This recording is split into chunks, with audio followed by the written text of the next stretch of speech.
The thing the creators need to learn these days is that you need to make something really strong, and then if the establishment doesn't accept it, people will. People will accept it, not, and then the establishment follows, right? Mm-hmm. Welcome to Bitch Talk. I'm your host, Erin. And I'm co-host Ange, aka Captain Party. 2026 brings us into our 13th year of podcasting, and we're proud to be here. Thank you to our followers and longtime listeners for voting us Best of the Bay Best Podcast for 3 years in a row, and to SF Film for adding us to the respected list of essential SF winners. If this is your first time listening, where the hell have you been? But better late than never. We're like if the rap group Salt and Peppa met the show Grace and Frankie and had a baby. And if you don't understand what that means, ask Jeeves. And now, on with the show. Clink!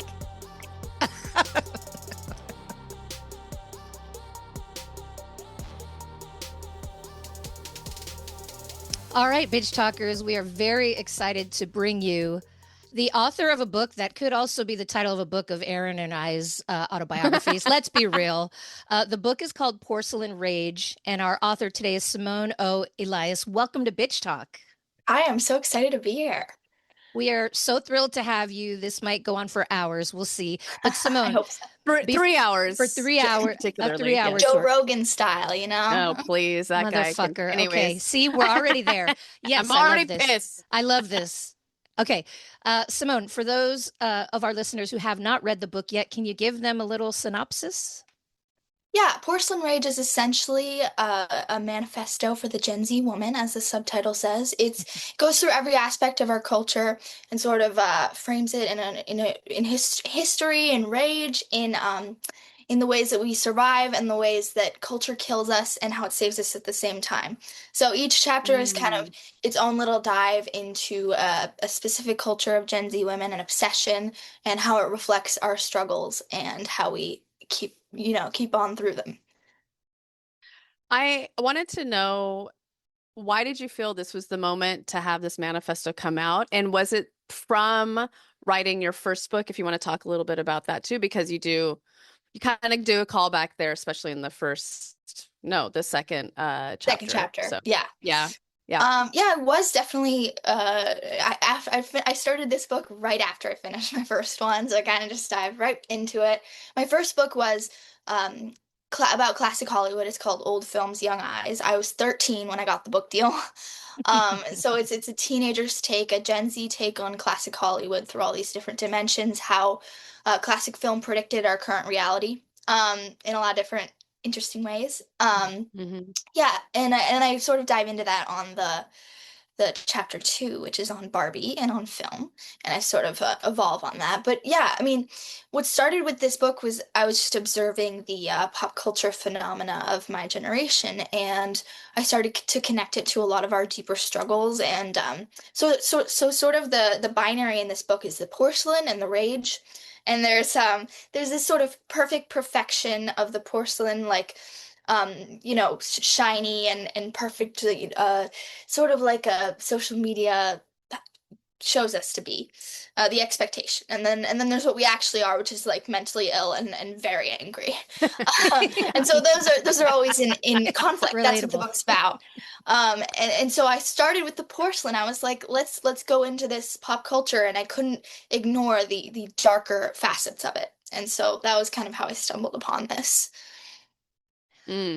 I have to thank you so much for this book. It caused so much reflection for me. It caused connection. It's intergenerational. That's what we need right now. As women, we need to be supporting each other, not talking shit about, they don't understand. Okay, why don't we understand? And this book is how we can each understand each other. So thank you for that. And I really feel like Bitch Talk could be like an accompaniment podcast to your book. Every chapter, I'm like, oh yeah, we had a conversation with so-and-so about this, about that, to support every sentiment that you have. So anyway, I digress. I really enjoyed reading this, but I'm going to start by saying this is not the place to be polished and perfect, because you talk about that a lot. As Bitch Talk, we talk about model minority and all of these standards that we thought we had to live up to. So fuck that. But I wanted to, fuck that. Yeah, so fuck all that. Totally. But I wanted to talk about how our ideas are never taken seriously, no matter what age you are. as women. Oh my gosh, I have so much to say about this. This is basically my core grievance with the publicity of my first book, is that um, when I came out of a institution of a psych ward when I was 12 years old. I had just turned 13 actually. I had nearly died. And then I got a book deal, and then I had press for that book. And then it felt like they were cheapening me, or like cheapening my ideas, and did not realize the darkness and the real struggle behind them. And the fact that I'd actually thought about and been through more things than the people who were actually talking about me. Like I had seen the dark underbelly of pretty much all of our modern American culture in the psych ward. And so people sort of treated me like I didn't know what I knew, and like a cheap kind of novelty. People told me to my face that I was a novelty, um, and there was so much more to me than just film, as you can see in this book. And so I feel like I'm constantly trying to prove myself and prove that I'm more than the box they put me into. And that was a big part of this release, is that I wanted it to be free to everybody, because that's what I would have needed. If I were reading this book when I was in the psych ward, I would have wanted it to just be there for me. And I think that's the point of books. And I am honestly done with having to prove myself to people, because I think I've already done it. And I think I've already proven that I'm an intellectual, and that I deserve respect. And I don't think I should have had to prove that. I don't think any woman should have to do that. And so it made me really angry. This is perfect for my next question, because I love that a theme in your book, and I think it's about you, and it's about bitch talk. It's just about rebellion and pop culture, and that even though it if you read headlines, and when you read headlines, it's super dark out there. But there are people, such as us in this Zoom room, such as people like Chapel Roan, Olivia Rodrigo. I'm going to say Sinead O'Connor from our time, because I'm on a Sinead O'Connor kick right now. Like, they are, and we are the rebels. So can you talk about that and that theme for you? Oh yeah. I know that's another big one too. Yeah. So this book actually started with Chapel Roan. Yep. I was watching her kind of rise to fame, and I wanted to dissect the mechanisms behind that, and why we needed that so much at that time. Connected it to Roe v. Wade in that very first chapter, which was the first chapter I wrote for this book, actually. And yeah, I mean, I've always been obsessed with rebellion, like since before I was even a writer. I've always been a rebellious kind of person who does not listen to rules or follow rules, sometimes to my detriment. And always, when it's right, it's right, and I feel so good breaking the rules. And so I love analyzing other people who are doing that in really big ways, because I think the rebellion and how we go about it tells us so much about the culture we're actively fighting against, and like the mechanisms it uses, the ways that it tries to destroy us, and the ways we fight back. And so I think it's a kind of mirror to the dysfunction of the system. Um, and yeah, that was a big part of this one. I wanted to talk about the Luddites. I wanted to talk about, the Luddite Club from New York City, and all these Gen Z rebels who I'm just totally obsessed with. And then I took it deeper. Mm. Yeah, so my birth year, I'm on a cusp year for my birth, and I constantly get mistaken for being a millennial, which fucking pisses me off. No shade. I have nephews, all my nephews. Please, I honestly shade sometimes. Okay, no, okay, I do, but I'm trying also to, I there's good things from every generation, but I'm definitely not a millennial. But reading your book, I can tell you seem like a Gen Xer. All right, Simone, you get me. Okay, can you tell my co-host you got that here? like Riot Girl rebellion? I can tell you were not an 8-year-old. Tell me more. Okay, no, this is about you. This is about you. So, but reading your book, I'm like, okay, if I'm mistaken for Gen Z, I wouldn't be mad about that, because I relate to a lot of your sentiments. I'd have to do something about the white hairs, but anyway, I mean, Sonia Mansfield said that too. She was like, I would have needed this as a teen. I would have been obsessed with you. I was very, yeah. Yeah. I mean, we do share a lot in the ways we approach feminism, I believe, and I think that's not a coincidence that Gen X raised us. It's just sort of a transmission. Well, yeah. and yeah, but you have the tools. You have specifically when you're talking about mental health and your experience, you have the tools to understand the mental health crisis that you're in. It might not be easier for you to like deal with it, but you understand it a little better. Like there was so many girls looking back to my high school experience that were crying for help, and I wish I had the tools or the understanding. There was just nowhere for us to go. Yeah, this book is where I want everybody to go, because this book is kind of essentially a survival guide, because I believe that, I mean, there's so much, if we don't understand our experience, it's so much harder to go through it. That's not saying that it's going to completely change the way we experience it, but rather that we can find other people who are dealing with the same thing. And yeah, there was one of the last lines in the mental health chapter, I believe, is we can understand the cage, but we're still in it. And yeah, I Mhm. think that's the big important revelation of this book for sure. Um, so I love that there's a chapter. I mean, this is also very personal for us, but about podcasters, and it's Oh yeah. titled Jesus with the Microphone, right? We're getting into it now. Yep. I have to. Man, but I guess I'll start with acceptable women as top podcasters, like acceptable looking, acceptable, all the things. But can you talk about why in particular you wanted to write a chapter about that? I mean, there is a through line, I know this, but can you talk about that chapter in particular? Yeah, I think podcasts are the key to Gen Z's subconscious, honestly, because they're the kind of thing that's the hum underneath all of, we got the ear pods in, AirPods, not earpods. They're always kind of a steady hum of information going in, and I think the things that we listen to become the patterns that we think in. And I connected that to sort of the Orwellian way of thinking, and the thoughts speak, and news speak, all that stuff.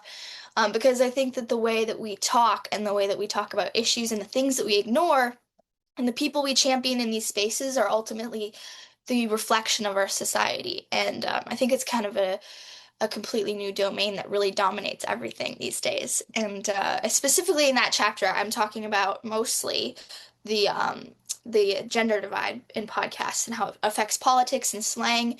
And I focus specifically on Joe Rogan, and then on Alex.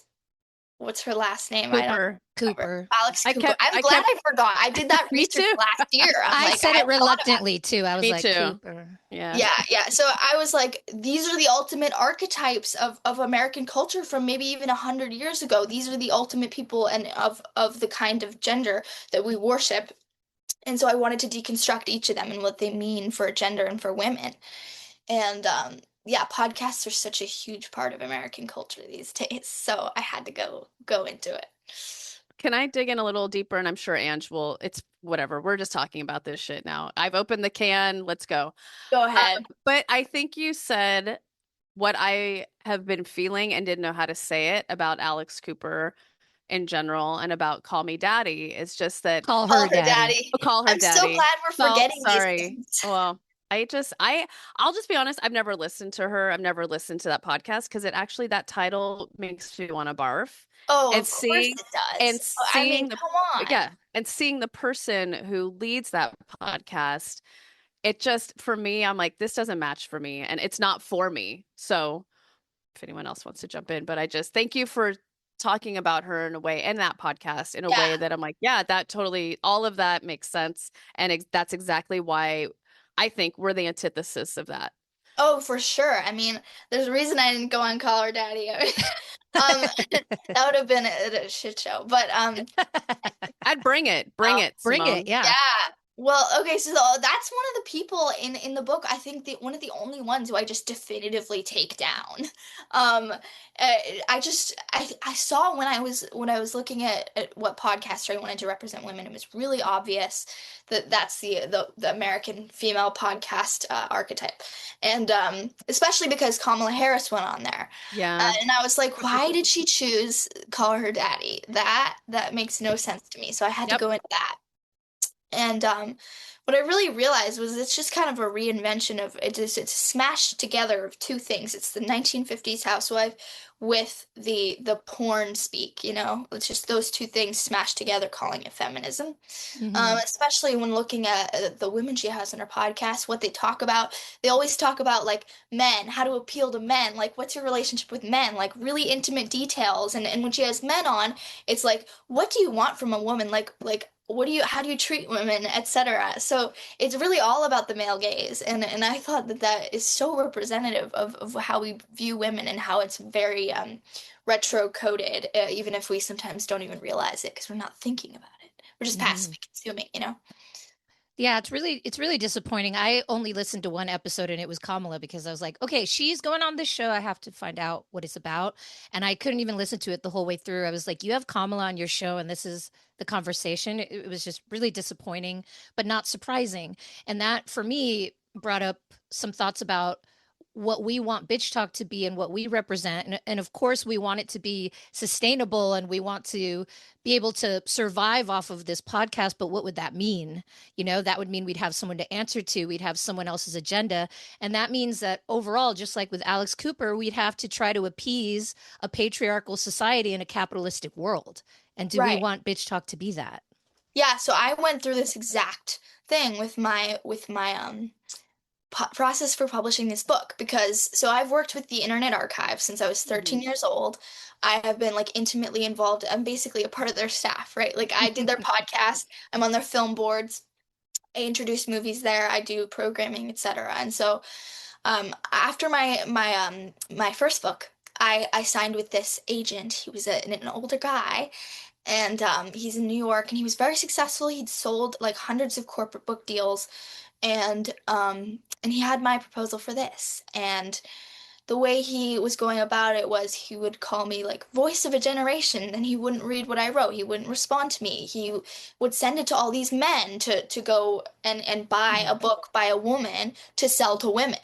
And I was just like, there's got to be a better way to just get this straight to the girls. Like I don't understand.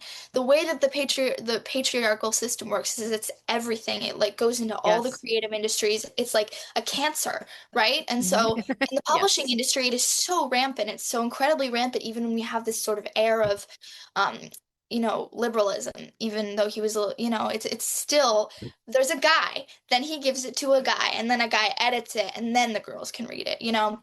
So I chose the Internet Archive, who I've been working with as my formal publisher. And we worked together to make this completely open, uncensored kind of punk manifesto. It's a full book, and I gave it away for free because I don't want to be censored by the people who, Mm. to change my message and what I Mhm. want girls to hear. And yeah, so I think that's really important. Well, Dan, I want to. So my mom does think about my mom, and even just people that are, you know, the boomer generation. I feel like this is a really good book for women and men to read.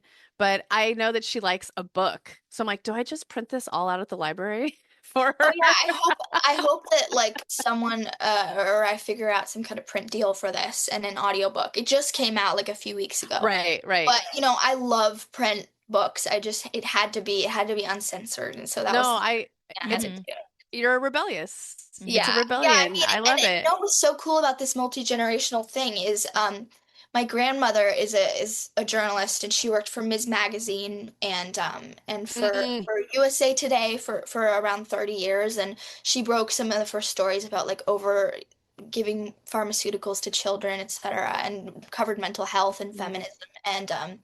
And instead of having an editor, like an outsourced editor, I just had her edit this. And I think that's a big part of why it feels so appealing to all generations because it was by me and my grandmother who was born in 1943. So, Mm. Mm. I love that. And you dedicate the book to your grandmothers. I love that. I love that. Um, I want to dive into something a little more fun. So you talk about nostalgia for the 90s being a thing, pre-tech boom, which we were alive then. So yeah, it was very nice We were very to alive. It was to not great. to not Lucky, to not lucky. just have everyone staring at screens all the time. It was Yep. we didn't realize that we should appreciate every moment of that. But anyways, as a film critic, I want to hear what films from the 90s you appreciate, because there are some that definitely do not track to this day Oh that I my gosh. still kind of have love for, but let's talk about Yeah. films from the 90s as a critic. Okay, two to start off. Citizen Ruth Mm. and Party Girl. Have you What? seen I those? do know Party Girl. I Yeah, know Party Girl, Citizen but I don't think I Ruth. watched. You haven't seen Citizen Ruth? Oh my God, that's a number one. I actually I'm so writing a note. Oh my God, I'm I so sort of work embarrassed. with sort of work with Turner Classic Movies, and I Right. go to their film festival every year. And this year they had Laura Dern, and she Oh. introduced a movie that she was in called Citizen Ruth. It's an abortion comedy, and I wrote a review of it. But what I love so much about that movie is that she doesn't choose a side. She just runs away from all of it. You know, she just makes her own decision. So it's this really interesting movie where the side that wants her to keep it is like offering to pay her $15,000, and then the side that wants her to have an abortion is also counter offering, and like the entire establishment is like in this huge media crusade about whether she's gonna have an abortion. So both sides have the wrong idea of a woman's autonomy, and I thought that was really fitting Mm. for today. Mm-hmm. Oh, Simone, I'm still learning from you. Oh my God, thank you. Wait, Party. Duly Who was noted. in Party Girl? Party Girl is just a fun one. It's Yeah. like it's Parker Posey. It's New York in Mm, the 90s. She has this mm. like Yes. sort of affair with this guy who runs, I think it's like a falafel stand, and she works in a library. It's amazing. Oh, It's pretty awesome. yes. And there's some very intellectual stuff that I really love in there too. So Movie there's like night, Aaron. Sisyphus We need to have. metaphor. I love me a Sisyphus metaphor always. I always put the myth of Sisyphus in everything. It's a little weird, but Simone, I know you already program film fests or yeah, film events, but I mean, I've always wanted to have a bitch talk film fest, so we should get together oh my God, we totally should. and think Yes. Mhm. about this. Yes. I'm not I kidding. dream about programming entire film festivals. Come on. It's just the Yes. best thing. Yeah. Yeah. Well, Yes. with our non-budget, you should just be a part of bitch I'm talk. happy to do You it on can a be non-budget. you I can gave away no, my don't book do for that. free, all right? There's Yeah, zero the budget point of this involved. for me was never the money. It was for I get to say I did that. I get to say Mm. I actually did that. So yeah, And you did it. suck it. Like You didn't what? just do it. You do it so well. You're Yeah. so I'm just like, yeah, I really enjoyed. Honestly, I figured like the whole part of this thing, I was like, dang it, this book is so good that I feel like people are gonna find it anyway. I was very confident in this one, more so than my first one. I don't know, maybe it's just that I'm older or that I felt the message was very potent and people had to hear it. But Mm. yeah, I feel like if the thing the creators need to learn these days is that you need to have you need to make something really strong, and then if the establishment doesn't accept it, people will. You know, Mhm. people will accept it, not, and then the establishment follows, right? Mhm. Well, yeah, and another point that, of course, you bring up in this book, because you bring up everything, is that you don't have to dumb yourself down, Yeah, especially as a teenager. Like, if the force of a teenage girl's Mm. passion for something could be bottled, I mean, it could really create change. yeah, for sure. And I think that that's the thing that they're really missing in the arts world these days in the establishment is the kind of uncensored force that we used to have back in the 90s of like people who are really strong-willed and rebellious, and people love that kind of energy and people will follow that. So, I was gonna say this summer, the films that have done well are rebellious and they're independent. And so it's still there. Some of it's funded by things that you don't necessarily want it to be funded by, but guess what? That's capitalism and it happens. But I think we're still seeing it out there. And I think even the powers that be can't control the art. So I'm so yeah. glad that you put out what you did. And oh, I know. My other question was so I was reading your book and I'm like, we're fucked. Like we're just fucked. Women are just fucked all the time. There was no pun in there. But sorry. Oh But but God. also I felt hope. And I just want to know, do you feel hope and what's your hope right now? Yeah, for a bipolar person asking, do they feel hope is a very complicated question. Yeah, I mean, when I'm like higher up in my mood, yeah, I feel like profound hope. I feel that the power of my generation is really so much stronger than people assume, and I think that people haven't seen it or proof of it yet because the establishment rejects pretty much everything and every artist who could actually change things. And I think that eventually, as we grow older, there's going to be a lot of people who will break out of that mold, including me. So, yeah, I see there's a lot of hope for us, and I tried to put that in this book and in the all the remarkable things that we're all doing. And I think that ultimately, for all of us, the hope comes in small communities rather than macro Mhm. solutions, because our whole sociologically, our whole way of organizing culture has changed from the days that we used to have big revolutions, right? Like, because everything's in a silo, so the revolutions have to happen in those silos at the same Mm. time. Mhm. And so I think it helps to focus on the small and change our mindset from we need to have a huge thing to like, what small things can I do? Mhm. Well, and as you say, rage has a misconception of being a negative thing, but we can turn it into art, we can turn it into change, and we should lean into our rage. Oh yeah, I mean, if more women just got really mad, I Yes. don't know, the power of that is pretty remarkable, I gotta say. Mm-hmm. Really. So, something interesting that hasn't been noted a lot is how most women these days, or actually a really large portion of us, are just completely abandoning men and romantic relationships with men. And that in itself is a revolution that will completely change the way that we view the gender, right? Because we're having less kids, because we're marrying less, because our standards are higher, that kind of pool is gonna just kind of get out. And I think that's a quiet little revolution that's happening that people don't want to talk about, because it means a lot about what men are going to have to do to get better, essentially. Mhm. Mm. Do some Yeah, healing. Yep. Yeah, when yeah. is that gonna happen? Probably not in our lifetime, Ange. Hey, Well, I mean, like it's happening right now that we're rejected. Sure. So they have to like it's either you evolve or you get left behind, right? Yeah. no, Yeah. I'm completely such a happy single person. It'll take a lot, we'll say that much.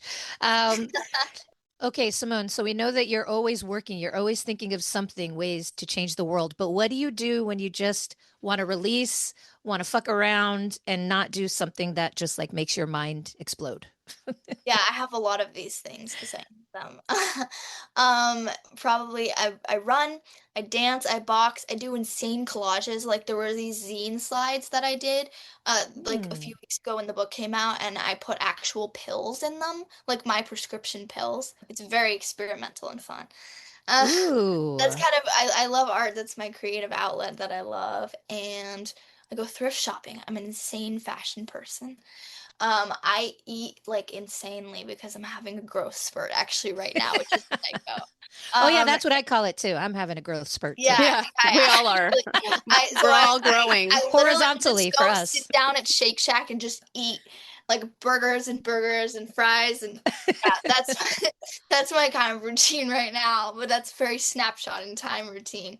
Um, I love science stuff, so I will go down rabbit holes about like genetics. I'm obsessed with genetics. That's Mm. it just Mm, fascinates me, and mm, biology and genealogy and all this science stuff. And yeah, I have some pretty scientific legends of my family, so I think I inherited a little bit of that.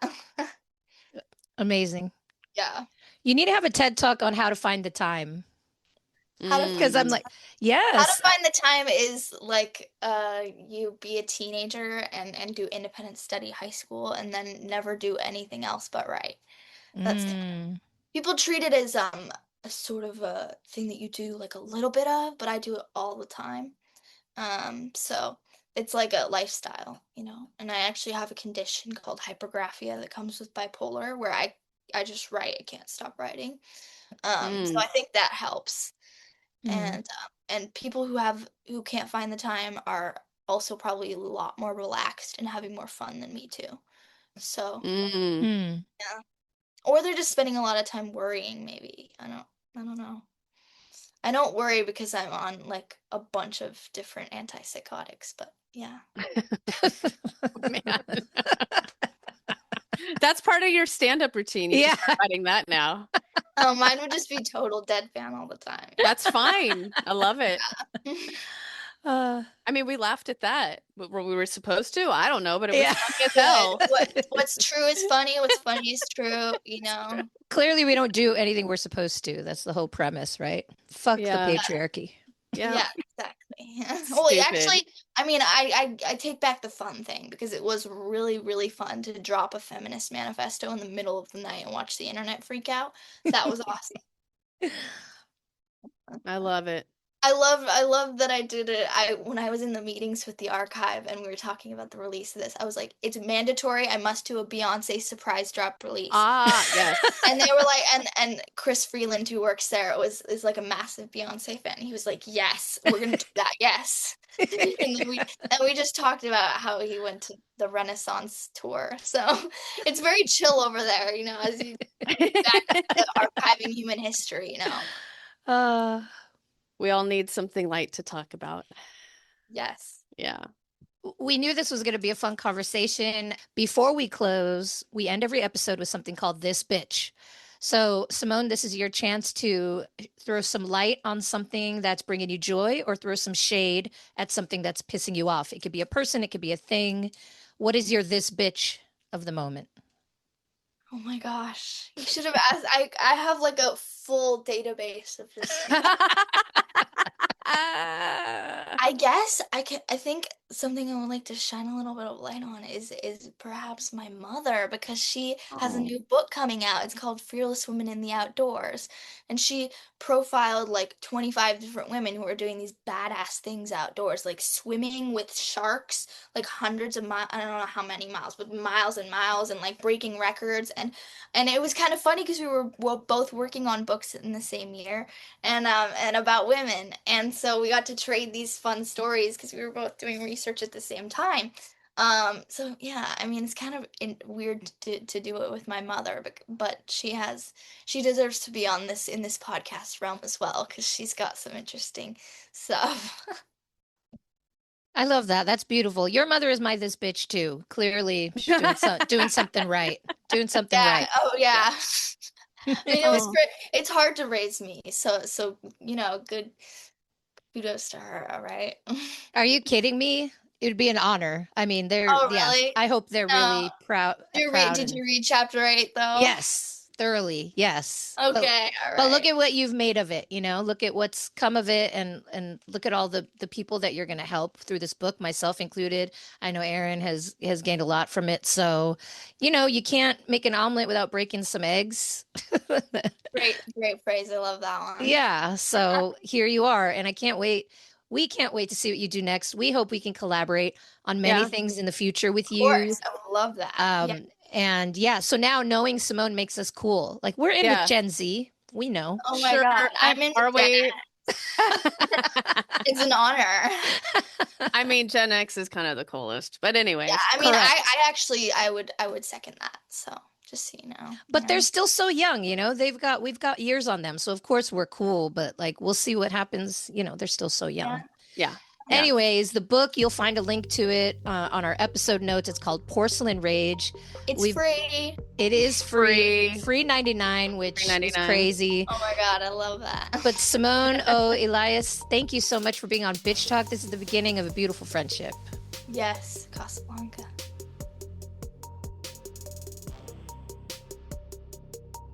Thanks for joining us on today's show. You can find more information about this episode in our show notes. If you're missing us, you can visit us at bitchtalkpodcast.com to sign up for our newsletter and buy us a cup of coffee.